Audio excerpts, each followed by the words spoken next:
Hey everybody, this is Paul Aceveda of Windows Central, coming at you from behind closed doors at E3 in Los Angeles. I'm Mike Rayner, Technical Director at the Coalition. Hi, I'm Chuck O'Shea. I'm the Creative Director at the Coalition. Okay guys, so what kind of features are you showing off at E3 today? Well, we're showing off a demo of the co-op campaign gameplay. A little different than what we showed at the press briefing on Monday. And it really focuses on the cross-play initiative and also the Xbox Play Anywhere initiatives. For the Xbox Play Anywhere initiative, Gears of War is supporting that for both Windows 10 and Xbox One. So if you buy the game on one platform, you automatically get it for free on the other. All your achievements, all your save games, all your progression migrates between both platforms. So you can play the game any way you like between both platforms.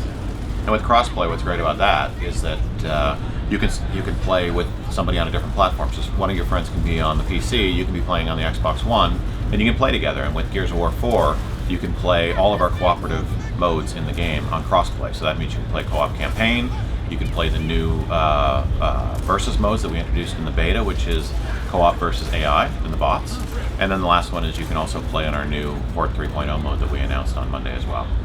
Sweet. Have you said anything about Horde 3.0 yet? We haven't talked too much about it. It was exciting just to be able to announce it to the fans because it's one of the biggest requests that we get. We constantly get bombarded with, is Horde coming back? Is Horde coming back? And it was great to be able to stand up there and say that yes, Horde's coming back. So we'll be talking more about it in the coming months. Okay, and can you tell us how many players the different co-op modes are? Yeah, so the co-op campaign is 2 players, and then the bot modes is up to 5, where you can make your own private party and play up to 5 players against bots on all the versus maps. And then Horde is also 5 players. And these will all have matchmaking as well? Yes. Okay, so what are some of the challenges with getting cross-play to work like that, the multiplayer features like that? Well, one of the key components to enabling crossplay to work is Xbox Live. So it is the connective tissue between both Windows 10 and Xbox One. We were able to get all the work stood up for Xbox One, and since we're using the same APIs, we're able to get matchmaking to work across both platforms. The engine itself that we're using, is the Unreal 4 engine, is a cross-platform engine. And so we can have a game running on Xbox One, fixed frame rate, and we can have it running on a PC with a completely uncapped frame rate. It'll run as fast as your system can support, and all the networking will still be synchronized when you play cross-play. And what will the frame rate be on console? On the console, will be 60 frames per second in multiplayer and 30 frames per second in our campaign. So just like Ultimate Edition? Just like Ultimate Edition. And on the PC, you can choose to sync to your monitor refresh rate or run completely uncapped. Can you guys tell us a little bit about the campaign demo that you're showing off? Like, what's the story setting for this?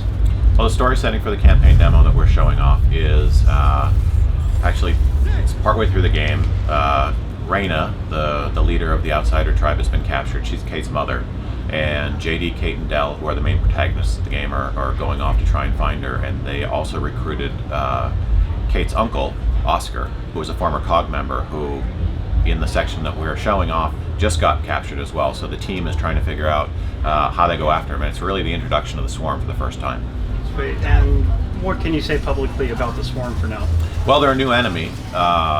They'll have aspects of them that are familiar to players because we need mirrors in the game. And basically a mirror is a type of enemy that actually acts the way the player acts. So they create the cover combat shooting mechanic that is the core of what Gears is all about.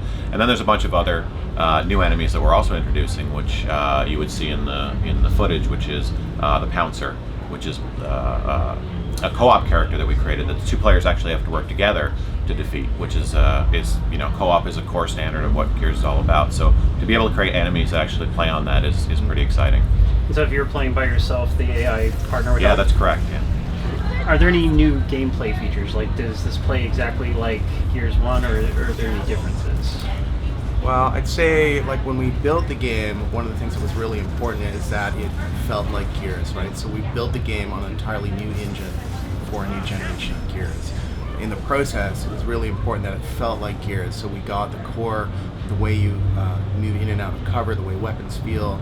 First and foremost, it was really important for us as a Gears game for it to feel like a Gears game. And then from there, we've evolved it, and we've added a bunch of new features tuning the gameplay. Yeah, so some of those are things like close cover combat. So one of the things that's traditionally been a bit of an issue in Gears is when you get two players on opposite side of the same piece of cover. It's really hard to figure out how you deal with that. And the way that typically you did it was by mantle kicking over the top. What we did is we actually added what we call close cover combat, which gives you some options in that case. So now if you and I are on opposite sides of cover, I can actually reach over and yank you onto my side of cover, which then opens you up for a combat knife execution. If you're playing in multiplayer, though, that doesn't mean that it's fait accompli, that it's going to happen. You actually have a period of time that you can counter that move and then open me up for a combat knife execution. So it's a risky move, but it really changes the gameplay quite a bit. And then we also have the ability to vault over cover, and if an enemy is on the other side, you can kick them again, opening up for a combat execution. And then we also added dynamic cover into the game this year as well. So we have pods that you'll see in the demo that we're showing off this week that play a couple different roles. They actually are incubators for the swarm characters, the juvies that you see inside of that demo. And you can take cover on them. You can drop them from the ceiling to create cover when there is none. You can also drop them on enemies to kill them. And you can shoot them to pop them to move enemies out of cover. So if an enemy is taking cover on it, you can actually destroy their piece of cover. Unfortunately, it sometimes pops a juvie, and now you've added an additional enemy to the encounter, but it gives the player a lot of dynamic choice during an encounter. There's a gun that fires like discs or something. Oh, that's the buzzkill. Yeah, one of the new weapons that we've added this year is the buzzkill. And because there's been 25 years of peace on Serra, you don't have a big military factory that's churning out new weapons. So we had to figure out how we create a new weapon set for the game that fit into the fiction that we've created. So what we did is we took construction weapons, because they're rebuilding Serra, and we took something like a giant cement saw that has a bunch of blades in it, and it's been modified by the characters to be able to shoot these blades across the landscape. And what happens is they actually bounce multiple times, so they can ricochet around cover and take somebody out who's protected by cover by bouncing it off a couple of different surfaces in order to kill them. Are they one-hit kills or just a certain amount of It damage? depends how big the enemy is. So obviously for the larger enemies they take more to kill, but they chew through the juvies pretty quickly. Nice. And you said they're rebuilding Serra, so will some of the environments actually look cleaner and newer than they did in previous games? Yeah, in fact, if you played in our beta, one of the multiplayer maps was called Settlement 5, and Settlement 5, right? It was, yeah. So that's an indication of what the new settlements on Serra look like. So that'll be some of the types of environments that you play through the game, as well as out through the wilds and like the old fort that we're showing here at E3 this week. So another gameplay feature that we've added, and you saw it in the E3 stage reveal, we have windstorms in the game. And so Serra, which is recovering after the loss of emulsion, the planet is healing itself, and through that we have these windstorms of various different levels of intensity. And through that it affects the physics in the game, it affects the audio, it affects the enemy players have to struggle through the wind, as well as yourself. You have to get into cover to kind of get secure from the wind, and it affects the weapons as well. So weapons like projectile weapons like the drop shot will curve and bend with the wind, and so as you shoot them you have to kind of aim them to kind of target what's going to happen.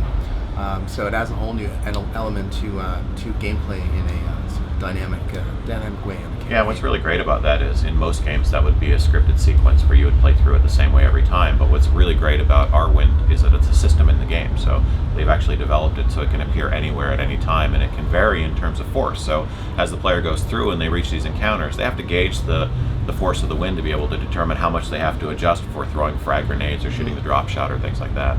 Anything else we should talk about? Oh yes, we should talk about this. Super cool. So we wanted to show off the custom Gears Elite controller that we announced on Monday as well. Sweet. These are super limited edition, and it's Gears of War 4 custom controller. So if people want to get that, they should place their order soon because they are very limited. All right, guys. Thanks for telling us about Gears of War 4. Thanks, Paul.